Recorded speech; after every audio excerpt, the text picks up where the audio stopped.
Legenda mengenai asal-usul terbentuknya Pulau Cangkir di Kronjo, Tangerang, Banten, erat kaitannya dengan tokoh bernama Pangeran Jagalautan, yang juga dikenal sebagai Syekh Waliuddin. Syekh Waliuddin adalah anak dari salah satu Sultan Kesultanan Banten dan cucu dari Sunan Gunung Jati, salah satu wali Songo yang terkenal di Tanah Jawa. Legenda Pangeran Jagalautan. Menurut legenda, Pangeran Jagalautan atau Syekh Waliuddin adalah seorang penyebar agama Islam yang gigih di kawasan pesisir Banten. Dalam salah satu perjalanannya untuk berdakwah, ia singgah di sebuah tempat yang kini dikenal sebagai Pulau Cangkir. Di sana, ia menjalankan misi penyebaran agama dengan penuh semangat hingga akhirnya menetap di daerah tersebut. Pembentukan Pulau Cangkir. Kisah pembentukan Pulau Cangkir tidak terlepas dari aktivitas Pangeran Jagalautan. Dalam usahanya menyebarkan Islam, ia sering bermeditasi dan berdoa di lokasi yang sekarang menjadi makamnya.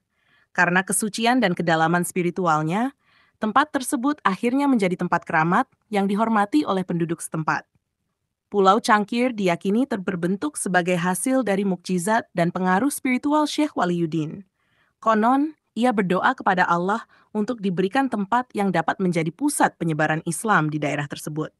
Doanya dikabulkan, dan muncullah pulau kecil yang kini dikenal sebagai Pulau Cangkir. Pulau ini dinamakan demikian karena bentuknya yang menyerupai cangkir ketika dilihat dari kejauhan. Makam Syekh Waliuddin.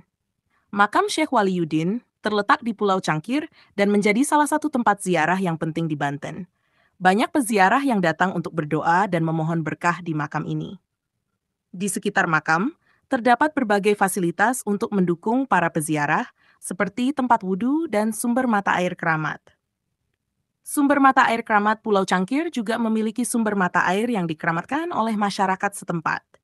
Sumber mata air ini terletak beberapa meter dari makam Syekh Waliuddin, tepatnya sekitar 5 hingga 10 meter dari bibir pantai.